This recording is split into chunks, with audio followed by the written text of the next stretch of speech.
All right, so welcome everybody. We are at the First Michigan PR Group meeting, and today we have a great guest speaker. Let me embed Catherine here. All right, so I am thrilled to welcome Barb Williams from the Library of Michigan.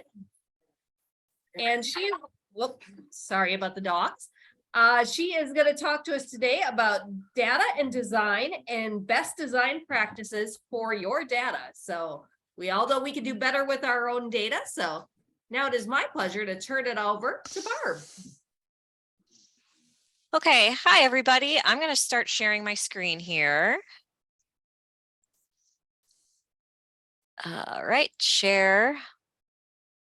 Okay, everybody, can they see that?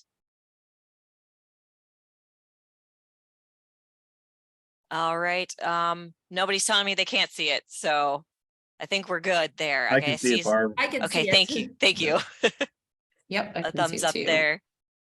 This presentation, I'm gonna keep it to about a half an hour, and I'll have about like 15 minutes for questions, or if no one has any questions, we can move on from there, but I think you guys will. So let's get started. So I'm Barb, as stated earlier. I'm from an analyst from the Library of Michigan, and I'm here to talk about strong data visualization. So I have both a degree in art and design from GVSU, and I also have my MLIS from University of Washington. So, and I focused on data visualization there and doing a lot of data analytics. So I combined both of those loves to create this presentation here. So we're going to start with a poll. I didn't have time to actually set up the ones that you can do in Zoom, so I'm going to do the show of hands version, aka the emoji. So I'm curious what everybody's level of exposure to data visualization is. So if you feel confident about your knowledge of data visualization, just click on that little emoji, that hand emoji,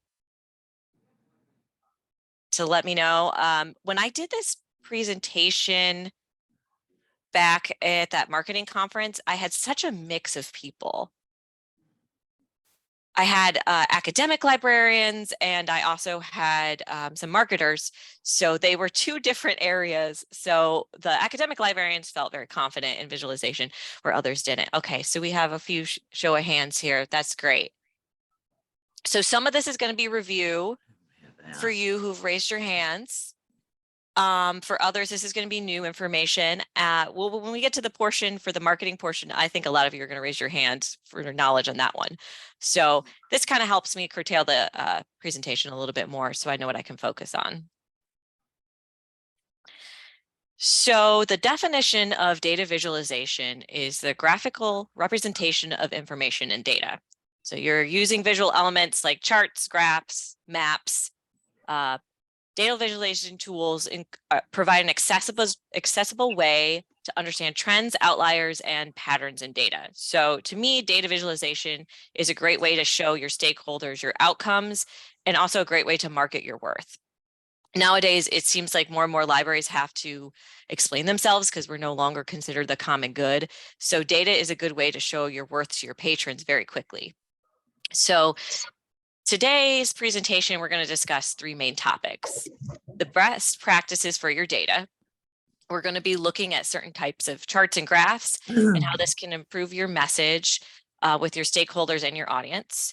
We will also discuss asking yourself questions. This is a new portion of the presentation, and I've ended up finding some great articles on talking about asking yourself questions about your data to give the best choice on how to use design to your advantage. And then we're going to talk about the elements of design, which when I was at that marketing conference, everybody was like, oh, I know this one. But we're going to talk about how you can use the elements of design to make it more visually appealing for your patrons. And I specifically wanted to talk about design in this because I too often see a lot of analysts lacking in this area. This can create problems with their messaging and their overall readability. So I like to call this the book by its cover conundrum. You may have great data, but and something interesting to say, but if it's not interesting cover, a lot of times your stakeholders just kind of pass you by. So I like to start with a quote by Florence Nightingale. Yes, that Florence Nightingale, because she was a groundbreaking medical professional and statistician. I didn't know this, but it's pretty fascinating. Her use of some of the first data visualizations were able to convince public opinion and change modern sanitation practices. She was able to communicate with good design and easy readability. So not only were these diagrams meant for scholars, but they were meant for lawmakers and the general public. And so this is why data visualization is so important. It's a powerful marketing tool that can be easily understood by a very varying groups of people. So for those of you who'd like to know more about Florence's life as a statistician, because I've been asked this one every time, it's on 99% Invisible. It's the episode 433. It's called Florence Nightingale Data Viz Pioneer. I'd highly recommend listening to it. It goes into her whole history and using statistics and visualization to really change how we operate in hospitals. So this might be familiar to Adam and some of you who follow us on social media, but we love our data here at Library Michigan. In fact, we collect so much data around the state. We love to share it with everybody. It's part of what I do for my job. Libraries and patrons alike. One of our more successful media campaigns that we do every year, which Adam also works on as well, is the MLIS Snap, where we share other public libraries' data and what they've shared with us. And the purpose is to help create like this marketing campaign for these public libraries with hopes to share with their stakeholders, because we're here to help them. So I calculated the math on this, and compared to our average, it was like 1,000% increase in engagement. I had to like do that 5 times to make sure this was correct. But these infographics and this data visualization stuff is very powerful, and it gets people really excited about the library. So I want to start with a hypothetical situation, or what some of you were probably dealing with in 2021 or in 2020. Your library is closed during the pandemic, but you are still providing services to the public, such as ebooks and curbside pickup. But you are tasked with marketing this data to the public to show your stakeholders that you're working and still providing services. You need to determine the best way to showcase your data and determine that visualization would be best for you. In this section, I'm actually going to go into the specifics of charts, graphs, and diagrams. We will look at the overview of charts and talk about the best practices with the overall goal of preventing confusion for your stakeholder. So these are just some examples of charts that can be used for your data. You probably recognize many of these. For those of you that don't, I guarantee that you have seen these in the past. We have the basics here, like bar, column, and line charts. We also have area charts, bullet charts, that can also create strong visualization cases depending on what's best for you. I'm going to only talk about 5 of these because I don't want to spend that much time talking about this. It would overwhelm everybody. But we're going to talk about column, line, area, pie, and scatter plot charts. So we're going to start with the one that everybody's probably the most familiar with, which is the column chart. And the column chart is used to show comparison among different items over time. A column and bar charts can be used for categorical data to group it into discrete groups. So for example, you can group them by age, by year, groups like gender or animals. If there's not a reason to order groups in a certain way, they can be arranged from highest to lowest for visual appeal, like my little picture here. At the bottom of these slides, I'm going to be listing best design practices. So you can see here, and when you go back to as well, I can actually share this as well if you need this in the future, so you can actually refer back to this. But I'm going to start with accent colors.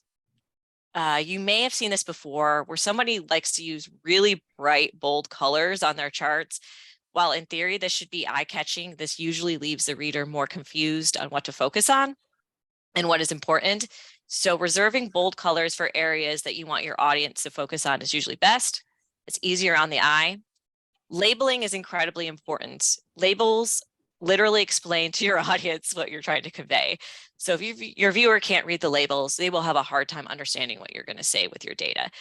So when I went to this marketing conference, literally the presentation I saw before, this lady had this wonderful chart and she had just placed it on the side and she had the wording vertical and it was really hard to read. And I was just like, okay, I mean, it was a nice chart, but if I can't read the labeling, I'm having a hard time understanding it. She ended up coming to my presentation afterwards and thanking me. So, but that was something that I've noticed as well, where the labels are really hard to read. And then my final thing is a good practice is to make sure your y-axis starts with 0 because it may confuse your viewer. I have also seen that as well, where they want to try to zoom in, but our brains like to start with 0. So if you don't do this, it may confuse your viewer. So here's a good example of a stacked column chart. They use color to group data with clear labeling, making it easy to read. This was made in Excel and not on Power BI. So this is something simple that a lot of people can do. And of course, it starts with 0. So like I said, this can be made in Excel as well and easy to read. Next up are line charts. They really shine when they show trends over time. They also have the ability to compare many categories of data like column charts do. They are ordered chronologically. Line charts can display exact values while showing patterns in the data. They are often used when we have table data, like 2 sets of values. Line charts are very simple visualizations and they can have a very powerful impact. When it comes to your design choices, you want to use solid lines. Dotted lines usually correlate to projections and hypothetical data. You might want it to be pretty, but usually we see these dotted lines as hypothetical data. And try to keep the number of lines to a minimum. There's really not a set number, but if you use more than 4, it can confuse your viewer. Also, it usually helps if you zoom in with your line chart. You still want to start with 0, but you don't want to have it where you have all this white space. In this chart, we can see the progress of speed over time very clearly, and then we can gain an instant knowledge of what this chart is trying to portray. So we see that speed increases over time and we can make conclusions with very little reading. I will say this particular line chart to me is readable, but I find it a little boring. So we'll go into more how to like jazz things up a bit, but there's no really need for the grid lines. They don't really serve any purpose visually. And I like to keep things simple as well, but I wanted to use this because it's very simple to read. And this is something that you can make in Excel as well. Area charts you may be less familiar with, but I assure you they're everywhere in media and research. They're very similar to a line chart. They are used as parts of a whole comparison. So the name derives from the fact there's the area between the axis and where the line is filled with color. This is used to show the overall individual trends at the same time. I'm going to show an example here in a minute. I was trying to find a lovely clip art thing for it, but I was no luck there. But you can kind of see on the top right-hand corner, that's an area chart. I've actually seen really memorable area charts. One in particular that I liked was how people listen to music over the decades. So this particular chart wanted to show the rise and fall of vinyl records or CDs. We see this so often in popular media because it has a very modern feel to it, and they are very easy to make and visually appealing. They're very similar to a line chart, but it's important to note that you'll want to use transparent color to show lines through because sometimes the parts of the area chart will intersect. And as before, less is more here. So the less you use, it'll be less visually confusing. High variable data is always placed on the top. So I'm going to show you my example here. When looking at this line chart, area chart, we can see the number of warheads between USSR and Russia. So this is an old chart. We were able to make a quick comparison while also noticing the total number between the countries. This is what I was talking about when I was talking about the transparent color. And then we're able to make an easy comparison between the parts of the whole. Now we are on to the most controversial of visualizations, which is the pie chart, which is funny, but I took a data visualization course and The professor talked a lot about this. Pie charts are parts of a whole, each segment adding up to 100. And you may be wondering why it's controversial in the visualization community. It's because they claim that it's really hard to read and make comparisons, especially when there's just too many slices of the pie, so to speak. So I'm less inclined to agree with them because from a design standpoint, circles are more overall visually appealing to the eye. I would say it's best to use these exact numbers when exact numbers might not be your biggest goal. Using less slices is always better. And you also want to organize by size, but the software usually does that automatically for you. So I don't recommend the colors because this looks like a circus tent, but it's quite readable and easy to understand. This chart also doesn't have the high low numbers in order, but it's still easy enough to understand. So you see there's not as many, you only really want to use about 6 slices of the pie, really. If you use more than that, or 10 or so, it can be very confusing. I added scatter plots because I feel like this can be used to measure data quite well in our libraries. Scatter plots measure the relationship between 2 variables, and then they can reveal distribution trends. So sometimes this is used in conjunction with a continuous variable that is independent, and we'll see an example here in a minute. So when plotting data with a dependent and independent variable, you want the dependent variable on the vertical and the independent on the horizontal. If there's no dependent variable, you don't need to really arrange the axis. If this reminds you of a line chart in a way, you're correct in your assumption. They're very closely related. We often see what we call the linear regression. So you see where you have a bunch of dots and then you'll have a line through it, and that best fit linear regression is there, although this is not always the case because there might not be a line of best fit. So these best practices are very similar to line charts, and you should always start your y-axis with 0 and limit your amount of trend lines. I'm going to refer to this chart a couple times through the presentation. So here's an example of variables in a trend line here. So this chart is looking at Old Faithful eruptions. So what we see here is that we have eruption duration by Old Faithful comparing the wait time in between. So from this chart, the trend line states that the longer the eruption, the longer the wait time between.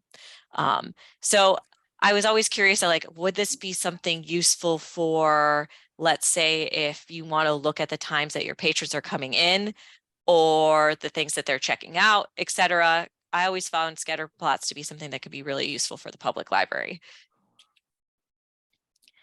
And I'm going to talk about some final tips. So I went through basically a very general overview of these charts. 1, I didn't want to get very scientific with it, but 2, I really want to focus on more the design aspect of this. So I do see a lot of visualizations daily that don't consider how powerful design is in marketing. We'll talk more about this later, but I emphasize this a little bit, but color is very important, and we read a color with a certain associations. For example, when we're tracking rising temperatures across the United States, you wouldn't put blue as the warming and red as the cooling. Now that might seem obvious, but you would be surprised how many people don't consider color association when presenting their data. I'm not joking. I did literally see this on Twitter and I was so confused. But I just think they just didn't think about it. They liked blue for this and red for that, but we do associate this with color. Now, my personal advice would also be to come up with a color scheme for your report and your dashboard, because this is more appealing to the eye. We have branding colors at Library Michigan, so that's a lot of what I use. A lot of visualization software actually has color schemes if you don't have one with your library. Remember, when laying out multiple visualizations, we naturally want to read left to right, like we read a book. So you want to create a story. Keep in mind how the viewer will read your data. Size, like color, also has correlations as well. We naturally see the dot as larger and more. So you want to use size to highlight. You remember that as well. If you make something very large, but it's not that important, it will distract the viewer. So the second part of the presentation, I'm going to discuss asking questions. So we're going to talk about how to figure out what is the best visualization for your data. So if we go back to my example, you want to show everybody that people have been checking out more ebooks and using more curbside pickup in 2020. So you want to think about the best way to approach this idea for a while. And I read this great article that talks about asking questions. So let's talk about the 5 questions that will help you choose what will be the best chart for your data. So my first question is this: do you want to compare data? These charts probably will be the most that you'll use in marketing. These are kind of my favorites as well.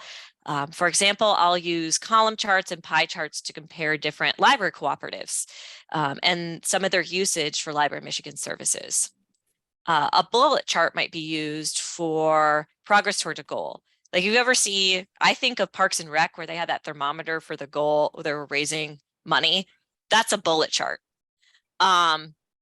So it can be really good to motivate your patrons for certain things. And then a lot of times, some data visualization software will actually default a chart for you, although it may not be the best choice. I use Power BI and it does this for me all the time, and it really likes to use bar charts, but you don't have to rely on the basics. There are other choices here to help you fit your data, especially if you're making comparison. They really don't like pie charts on Power BI, but I love them. Other examples of charts that are good comparisons are scatter plots and pie charts, line charts. These create strong visual markers of comparison and make them easy to read.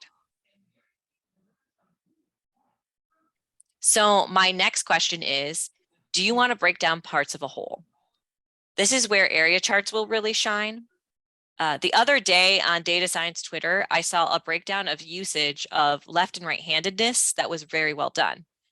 You could say it was a comparison, but it's actually parts of a whole in the United States. It emphasizes that left-handedness actually became more prevalent as society was more accepted of left-handedness. It was quite powerful as an area chart, but depending on your data, these other charts might be powerful as well. It just kind of depends on what's right for you, what fits for your model. So if you're breaking down parts of a whole, this is a good place to start. My next question is the distributed, I'm really tripping over that word today, but is the distribution of data important? I see this as scientific measurement. So think back to the scatter plot of Old Faithful. The scatter plot is best for this particular data. It's easy to read, we can arrange the information, and the distribution was very important. So that chart showed us the longer the eruption, the longer a wait time between eruptions. But let's not forget the line chart because it's very easy to read, a lot of clarity to it. I was on a hike the other day, back when it was warmer. So I wrote this in November, but it was still warm in November randomly. But I was on a hike on the lakeshore, and I actually saw a line chart with those informational signs that talk about the sand dunes. And it showed the distribution of trees to the beach erosion over time. So when we walk off of the trail, we'll kill those young trees that actually keep the sand dunes in place. So the less trees, the more erosion, and the sand dunes suffered. And this chart was very simple and powerful. And I was like, I need to add this to my presentation. But it made me think that I need to stay on the path. I need to do my part. In my current role, I will analyze some trends. Column charts and line charts are great for analysis. So for example, my coworker's son recently graduated with a meteorologist degree. This was back in May. He specifically studied certain towns that were hit by certain tornadoes, and he wanted to see how often they were. He was looking for trends in data to study why and to be able to predict future tornadoes. So these are ones to consider there. What's fascinating is he lives in Oklahoma City, and Oklahoma City never gets hit by tornadoes, but there's a town near there that gets hit like once a year. It was quite fascinating, the data that he had showed, like how this tornado would always hit this particular town. And then finally, my last question is, are you looking at relationships between value sets? So for example, Let's say you want to look at one value set, such as poverty, and then you want to look at another value set, such as violent crime, to see if there's a relationship or no relationship. You may use a scatter plot or a line chart, and this allows you to look at our data to see if there's a correlation. So I recently attended a virtual conference that presented Michigan data. And one of the most powerful visualizations I saw was they took historic redlining data and then they compared it with air pollution. As you would predict, the areas that had been historically redlined saw more air pollution. And so these are conversations that you can have comparing data sets. So it was a memorable correlation to have. So that are the questions portion. So hopefully that'll help you decide what is the best chart to really explain what you're using your data for. And then we're going to get to my favorite part because it's my undergrad, which is art and design. And we're going to do what we need to do to make it more visually appealing. We discussed many types of visualizations and how to ask questions, but I want to talk about art now a little bit. So we're going to talk about Design 101 and the elements of design. I'm going to do another show of emoji hands here. How many of you are familiar with the elements of design? I feel like it's going to be a little bit more than the data vision. Do the emoji hand. Yes. Oh, we got a few.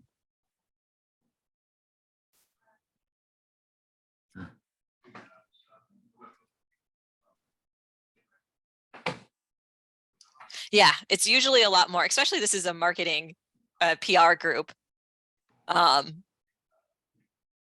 So a lot of this will be review for you guys, but I'm going to try to make it so you see that I think a lot of times we just don't marry those two with data and art, but this is what it is, visualization. So according to Adobe, yes, the design program, they actually have a great learning module on data visualization.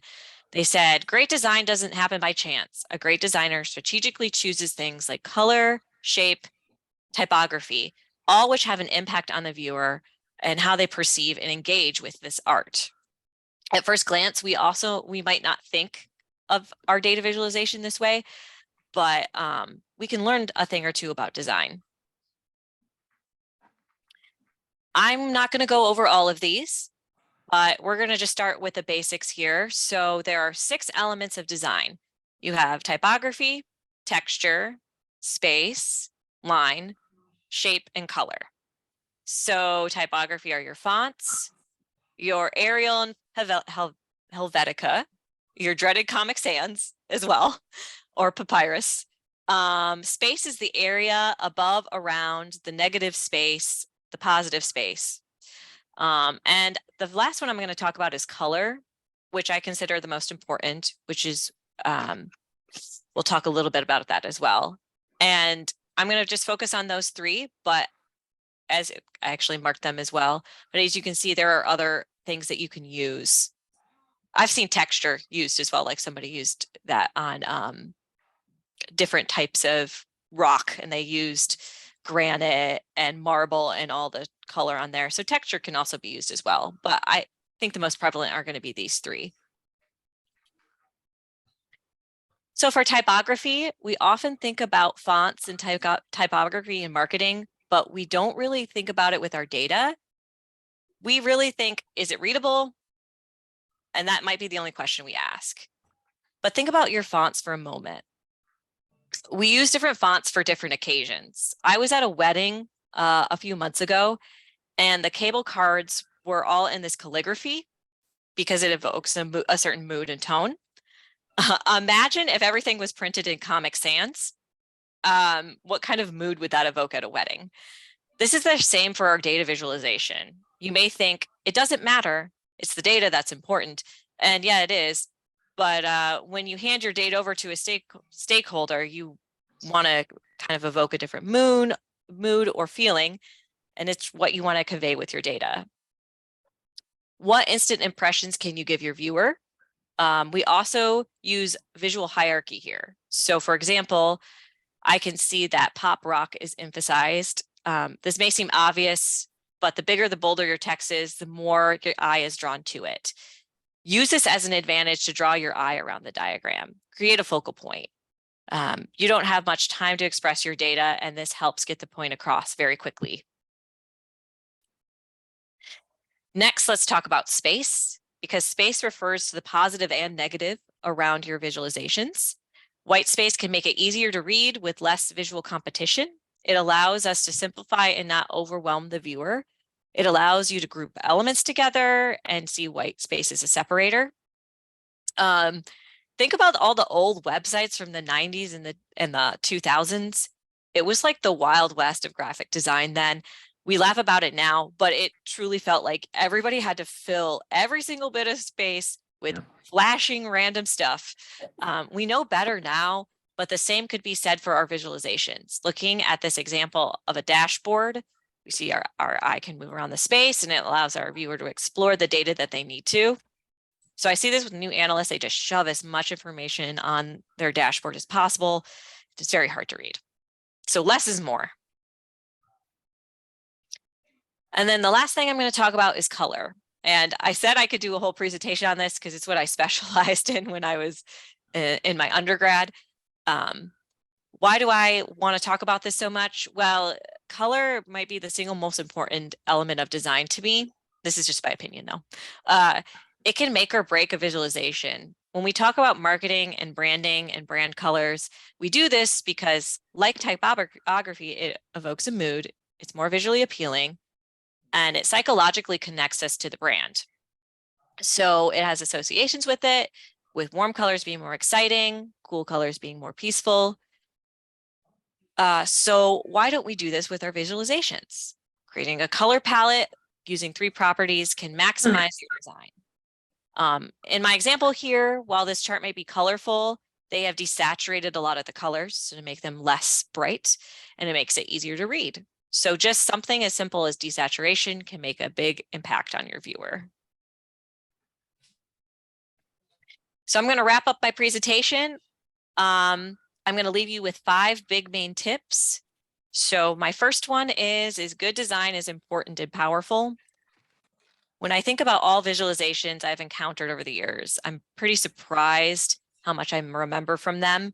I love good design, and overall, being considerate of design can actually make you look more professional, and it can be more appealing to your viewer. Good design prevents extra work for your viewer. It's also important to know your audience. For example, tracking data of a database usage for my colleagues versus tracking it for the public are going to have very different visualizations, requiring different designs. This is something I recently discovered and now have incorporated in my own work. It made me slow down and consider what I need to use for different people. Fonts also matter. They are not a filler. They invoke a tone and a mood, and readability depends on them. So think about real world examples. If you're doing a data presentation on youth programming, maybe use a font that evokes that feeling. Have a smart color palette. One of the worst designs I ever saw was this map design of housing data, and it was just completely visually confusing. They used light blue for high prices and dark green for low prices, and I couldn't figure out why they did that, and I was just spending most of the time trying to read it. It's the opposite of what I would have thought, and it just took way too long to read. Less is more, so let your eyes rest so we can read the data properly, and we don't want to fatigue the viewer with too much information. And lastly, don't forget to ask questions. This can help you pick the best data for your visualization. All right, that is the end of my presentation. Almost 30 minutes on the dot. I have time for questions if anybody has any. And I can also share this with everybody. That's usually a question that I get as well. But I have it on my Google, so I can share it with anybody. You just let me know.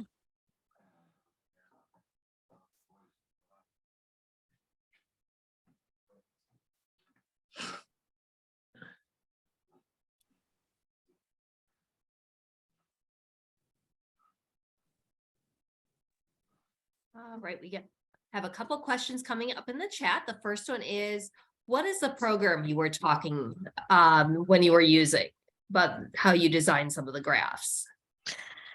So That actually, I did another presentation for some professors on this one, and they specifically wanted to know the type of software. So I usually say for people just starting out, you start with Excel. Then you use pivot. You can use like pivot tables, and that can translate into charts. Very simple to use. There's branding there too as well, because you can actually change the color scheme.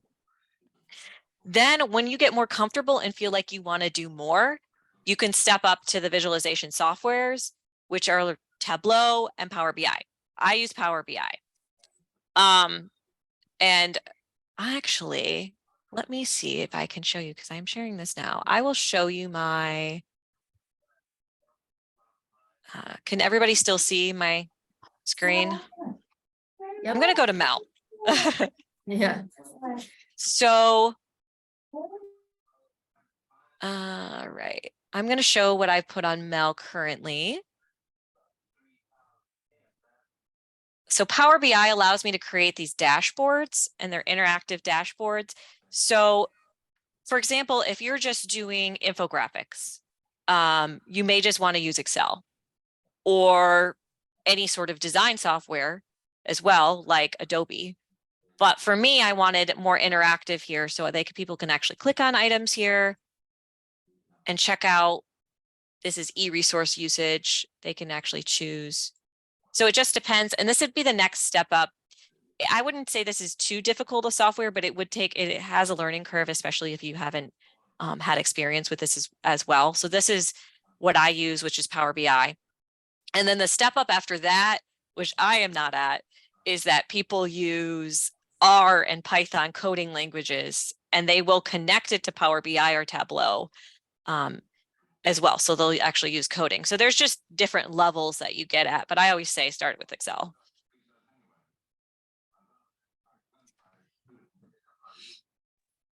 Hey.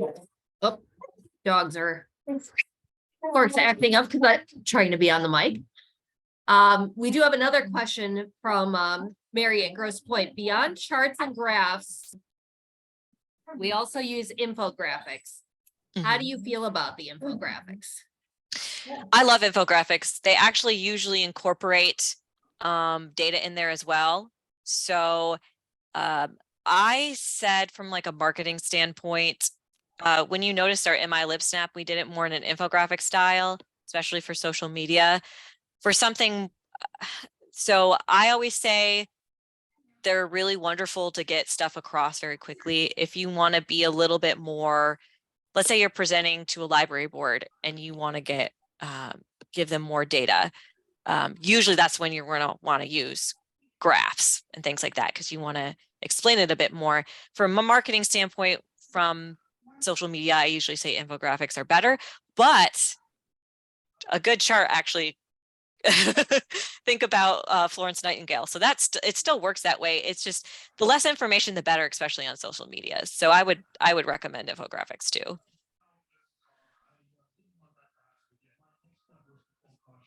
Thank you. Do we have any other questions for Barb? You can feel free to unmute yourself or pop it into the chat. Yeah, I'm not seeing the chat on mine, maybe because I'm sharing my screen. Yeah.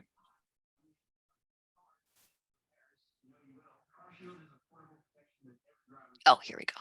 Yeah.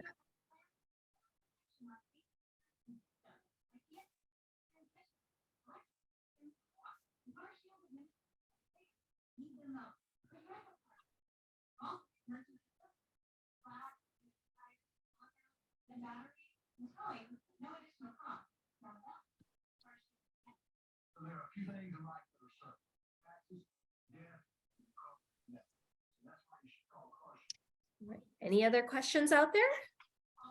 Well, if that's it, I can also share this as well. So if you have any questions in the future, I will type this. You can actually see it on the screen right now, but I can give everybody my email. So if you do have any questions about this stuff, feel free to ask me. Great. I will share that, yeah, later today when I send out the recording info. Barb, besides social media and board meetings, what are possible other ways in which having this visualized data would be helpful. Like So types in of groups to present to, or yeah, other. like what I was saying earlier to your patrons as well. So for example, in 2020, when I used to work at Kent District Library and we were closed for the pandemic. And one thing that some of the people did was create these infographics and also charts and graphs, and they used them to show patrons we were open and this is what everybody's been checking out. And it was quite useful. So I see it for patrons as well. It's a good way to communicate your worth. Other instances, yeah, so you can use it for board meetings. I'm trying to think from like a library standpoint. Well, I can think of like other groups, like if you're ever presenting to a Rotary or a Yes. Friends of a Library group, or any type of group that has a, it could be anything from a fundraising aspect to a collaborative type of relationship with the library. Yeah, so even with you, Adam, for example, when I talked about like historic red lighting data, let's say you're pulling stuff from Library of Michigan doing a presentation. That would be something you could use as well. Like, so a lot of times in people's presentations, they will be using that.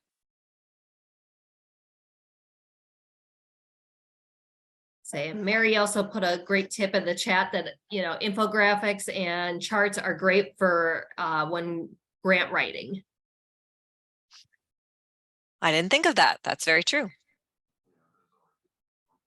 And for millage documentation when you start doing those.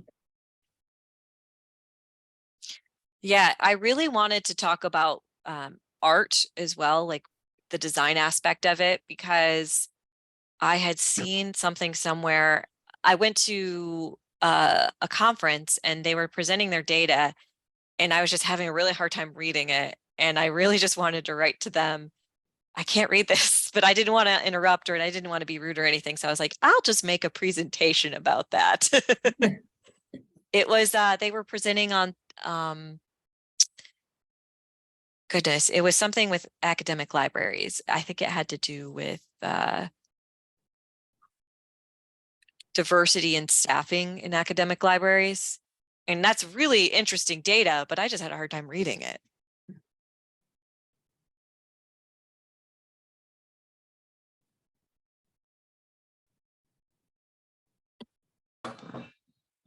I put my email there in there as well. Thank you.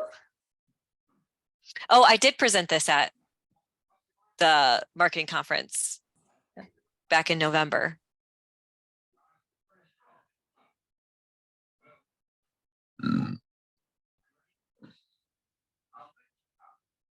I was the last one to go on Wednesday.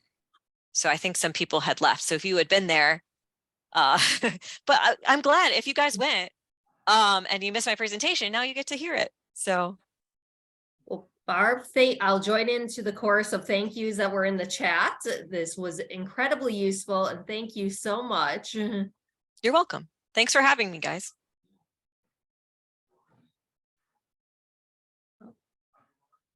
All right, before we wrap up today's Michigan PR meeting, does anyone have any just general questions for the group?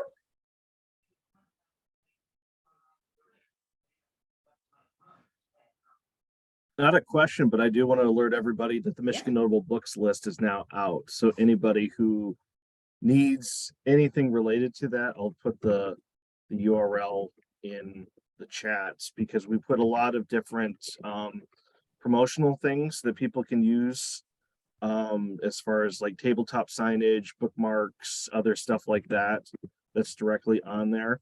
Because I know it's a big thing that a lot of libraries like to promote as far as parts of their collection. So if anybody has any questions about that, they can certainly ask me or email us at the Library of Michigan. But it's, yeah, once January 8th hit and the list came out, I was quite busy for a full week getting all that up. Well, just want to say thank you to all the work that goes into the Michigan Notable List. You know, it's always one of my favorite lists to read each year. And I always am adding at least a couple books onto my to read list that I had not known about prior. So thank you. All right, if we have nothing more today, we'll be coming up again. Our next meeting is Tuesday, February 21st. We're having a roundtable meeting. So bring your thoughts, questions, ideas, successes that you can share with the group next month. And I will send out the recording of this later today to everybody on both the Michigan PR group and Mich Libel. Kelly, I have a non-marketing thing. I want to see your puppy. Yeah. Okay, well, here I got two of them. So here, Midnight, come here, and Bijou. I have two. That's who you hear wrestling. Midnight. This is Bijou. She is a 5-month-old puppy. So she's the one causing all the ruckus. And Midnight, come here. Hop up. Normally I don't let you hop.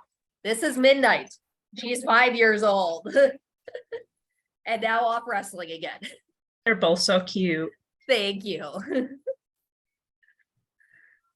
So they don't apologize for any of the ruckus they've caused during this meeting.